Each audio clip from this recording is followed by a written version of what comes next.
You know, it's often said that Fort Worth just wouldn't be what it is without cattle. But your true cattlemen are going to tell you, no, the cattle industry wouldn't be what it is today without Fort Worth. And of course, Texas history is cowboy history. The cowboy is iconic, and Texas is one of the few places you can come and still see a real cowboy. We try to keep the image of the American cowboy, the Texas cowboy, all alive here in the Fort Worth Stockyards. I see it as 5 links in a chain that really are the key to the history here. One is the cattle. The fort had to be built a straight shot south, those other cities. And when the soldiers left and went further west 4 years later, it had to become a town, and then the North had to use up their beef in the Civil War. All those things link together, and they bring us to the stockyards today.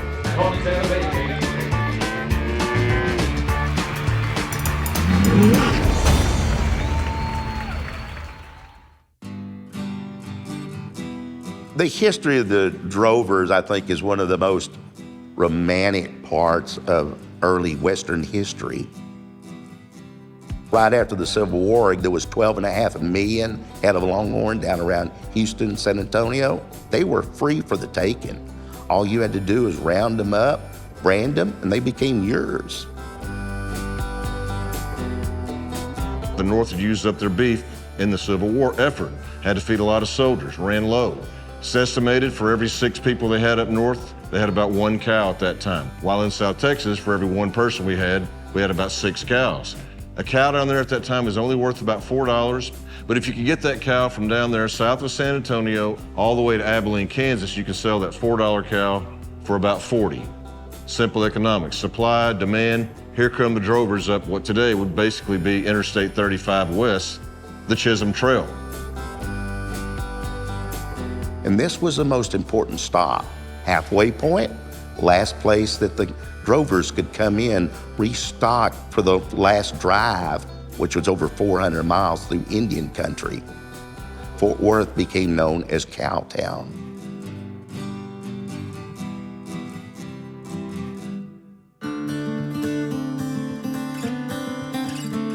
The Spanish explorers brought longhorn cattle in particular because they're a very hardy, healthy type of cattle. They can survive ocean voyages better than other types of cattle. No cattle on this side of the ocean, they're not native. First cattle over here. On his second voyage, 1493, Columbus brought those cattle. Perfect for that climate, perfect for the cattle drives. Said to be the only cattle that could gain weight walking from South Texas all the way to Kansas. They're unique. No 2 of them have the same coloring or horn shape. They all have horns, bulls, cows, steers, doesn't matter. Cowboy was just a good way of life back then. So you'd see a wide diversity of folks. Over 25% was Black Americans at that time. In fact, there was also women on the cattle drives. It was a tough occupation for them to do, very dangerous also. The worst parts of it was crossing 11 rivers.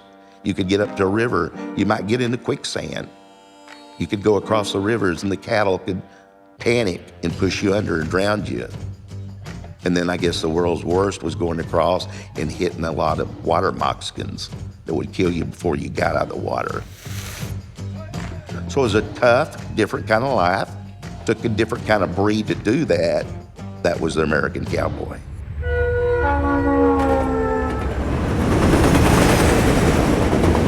The first railroad in the stockyards, what a great story. You would think, oh, is it Texas Pacific or the Union Railroad or what? It was the people of Fort Worth.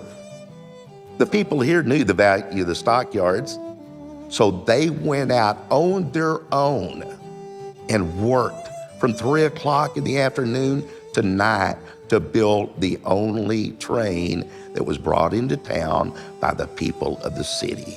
They figured somewhere from 32 to 35 miles the track was laid. After the rail made its way all the way to Fort Worth, there was no need for the cattle drives anymore. This area started becoming a stockyards.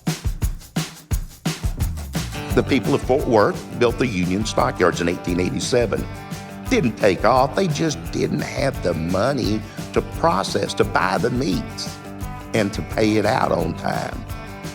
It wasn't until 1902 that Louisville Niles convinced the two big meat packers, Swift and Armour, in Chicago, to come down here, build modern meat packing plants, and then the Fort Worth Stockyards really took off. Originally, there was up to 2,678 cattle pens. The total number of animals being processed through the stockyards would go up and down due to demand. On a high point, we'd have over 10 to 15,000 a day coming in to be processed. Now, if it's a market day where they're buying and selling to trade to other farmers and ranchers, it could be up to 50,000 coming through here. When Armour Swift come here, Fort Worth's population triples the first 10 years they're here. Swift and Armour were going full force, and they employed thousands of people. They actually put ads in European papers to have people come here to Texas. We had a cornucopia of different nationalities at one time here in the stockyards. Germans, Czechoslovakian, Greek, Polish. Thanks to them, the amount of people they needed changed Fort Worth and Texas forever. We became a great melting pot right here in the middle of the country.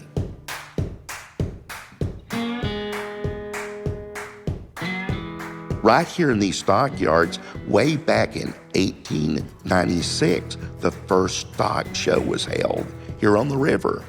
People would come from all over the state to show their cattle and bring all the cattlemen and ranchers together for quite a show here in the stockyards. And it was not just Texas, it was people in Oklahoma and New Mexico and Louisiana. They would come here to bring their cattle. The stock show is developed for the breeders to raise the best looking stock, but it's a chance for all the breeders to get together and socialize. The popularity of the stock shows created the need for a venue to have the stock shows, and that's why the Cowtown Coliseum was built. The Feeders and Breeders Show was the original show that it did here in the Coliseum.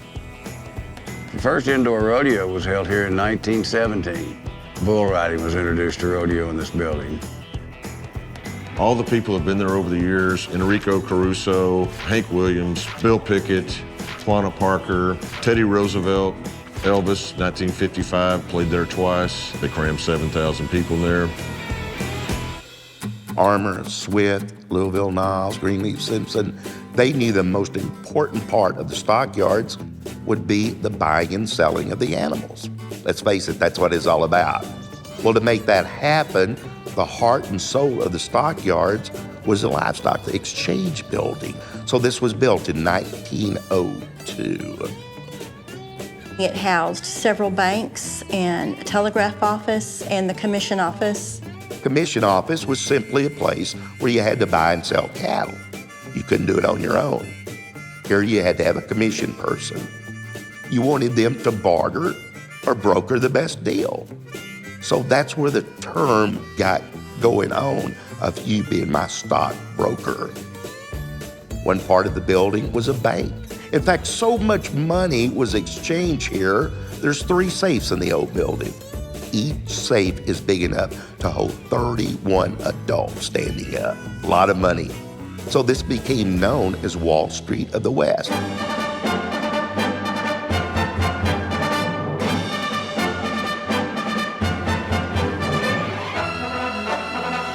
Now they're coming in here by rail. People are buying, selling, processing cattle here, and it's pretty good. It's Cowtown. Now, we were doing pretty good, but then the war came overseas in 1916.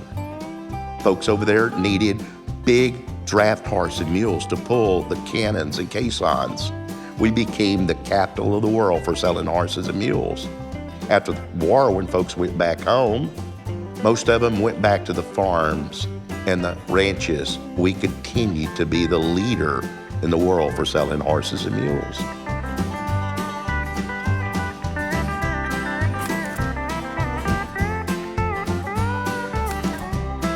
If you're here on a normal day in the stockyards, you're going to see cattle coming and going 24 hours a day, day and night. 10 to 15,000 a day.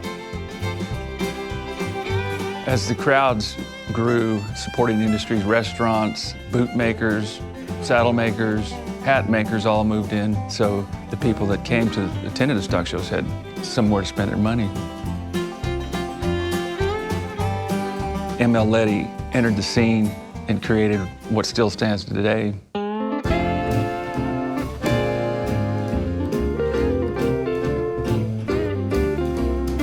M.L. Letty's is another icon of Texas.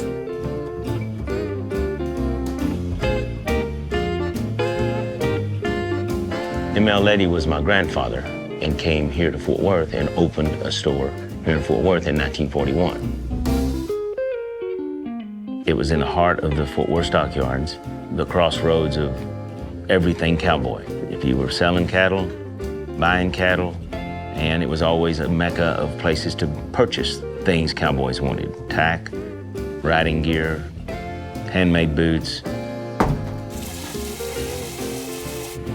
To this day, it's a great place to do business. Cattle business boomed here for decades, and beef was a fundamental component of our economy. Its success hinged on the Wall Street of the West.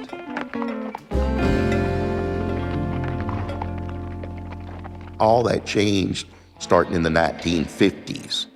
Then we had modern roads. After World War II, President Eisenhower quickly started the interstate system. Started building great highways all over the country, which meant you could have a little packing house anywhere, and it's what we have today. The cattleman was able to get an 18-wheeler or gooseneck trailers, move their cattle locally to smaller meat lockers or feed lots. And so that started drawing people away from Fort Worth. We didn't need the trains anymore, and things just got tougher and tougher. Then it all came to an end. They had newer plants in other places, so they chose to shut these down, and it put thousands of people out of work.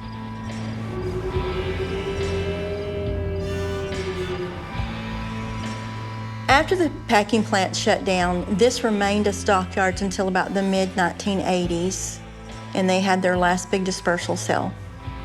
And then it was just abandoned, more or less. The pens were falling apart, the wood was rotting.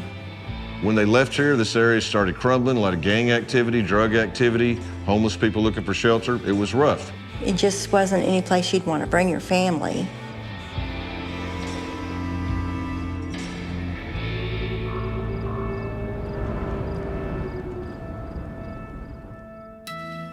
Two people, Charlie and Sue McCafferty, saw what was happening. Charlie said, "Sue, we're going to lose everything unless we start a North Fort Worth Historical Society." They did. They got a lot of people to join with them. And then we started saving some of our history. At the same time, the Hickman family came in and started buying up some of this land. Holt Hickman purchased most of the property on East Exchange from the Coliseum East and started bringing it back up so that it was a safe place for people to come and visit. And once people realized the tourists were coming here, that's when they started opening businesses down here again. They were able to get the old hog and sheep barns, remodel them, bring in different stores, and so it all started again.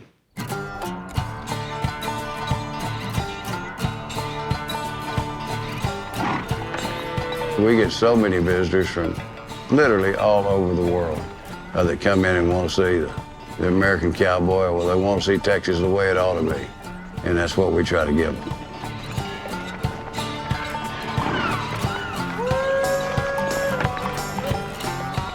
The daily cattle drive is part of the most beautiful set of longhorn cattle you ever saw that run twice daily here in the Fort Worth Stockyards.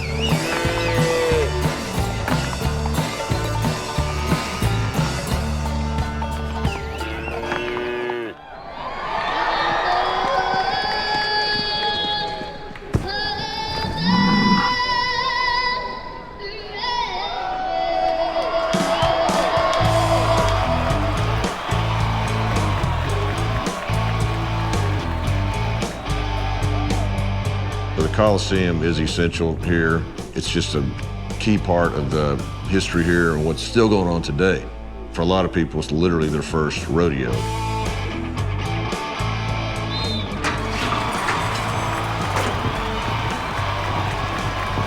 Our main goal in the Fort Worth Stockyards is to keep things real, keep them authentic.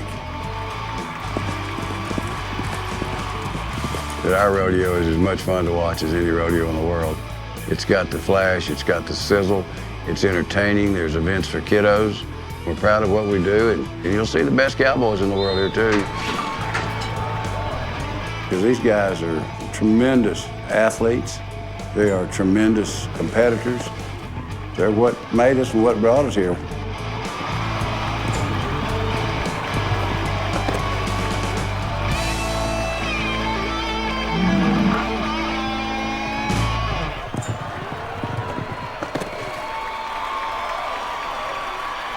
Wherever there was cowboys, there was music.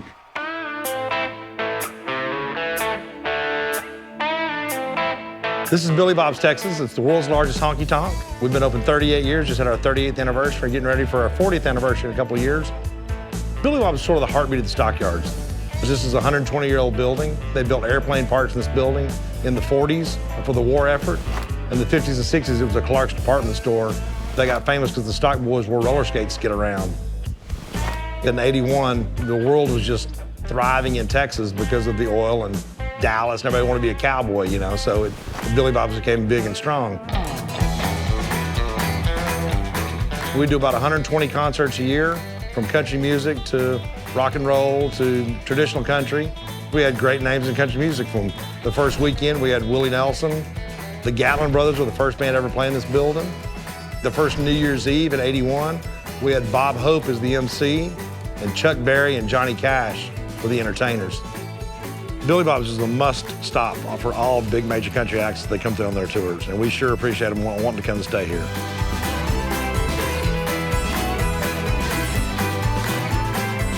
A lot of tourists that come in to see what we do, but still in this market, there's a lot of real cowboys that come around to see our great country music and to be part of our honky-tonk experience. You can go see live bull riding on Friday and Saturdays and then turn around 15 minutes later and go see a major name in music. It's pretty unique. When you stand at the door and people come in every night, it's, you know, not only do the locals come see the concerts, but a lot of tourists that come in from Iowa and Florida and Germany and Brazil and Spain, from all over the world. And we owe it to these people to make sure that they understand it's a really culturally sound position. We keep the Stockyards' heritage and culture and history alive, and the tourists that come in to see what we do, they deserve to see the authentic piece that we've got.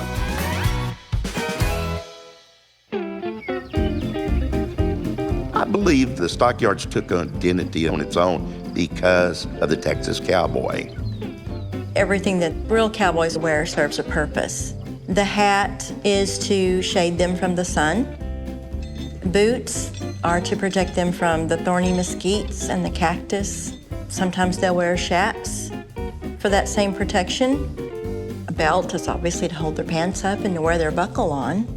A lot of them in the wintertime wear what we call a wild rag. They're generally made out of silk because silk blocks the cold wind and it keeps it from blowing down your shirt. On the cattle drives, they would take that wild rag and tie it around their face to keep from breathing the dust. Everything a cowboy wears is actually a tool, and it's become a fashion because people admire the iconic cowboy so much.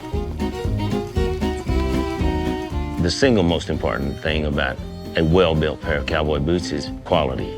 There's nothing like the fit of something that's really, really made for you.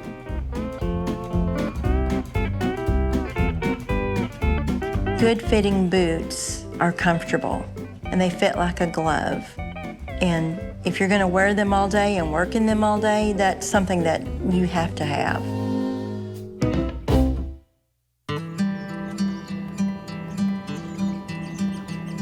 Let's face it, we're not going to sell 3,000 horses a month out of the Stockyards anymore. We're not going to process cattle here. Now, we're the last place in the United States that has a stockyard buildings. By using them, by using our history here, bringing in tourism.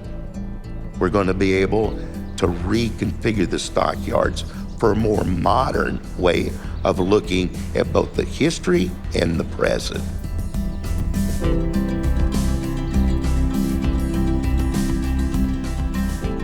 This exchange building is still famous today in its own right because it's still known as Wall Street of the West. If you want to see one of the best auctions anywhere in the United States, come here approximately every other Thursday. Superior Livestock still has auctions here in this building. Actually, it's broadcast. We're kind of modern nowadays, and so instead of bringing the cattle here, we've got videotapes of them. And this is broadcast to all of Canada, all 48 states, and all of Mexico. The sale barn closed down years ago, but we still have auctions here in the exchange building in the Fort Worth Stockyards, and we offer at auction over 1 million head of cattle annually, over $1 billion that flow through this office annually.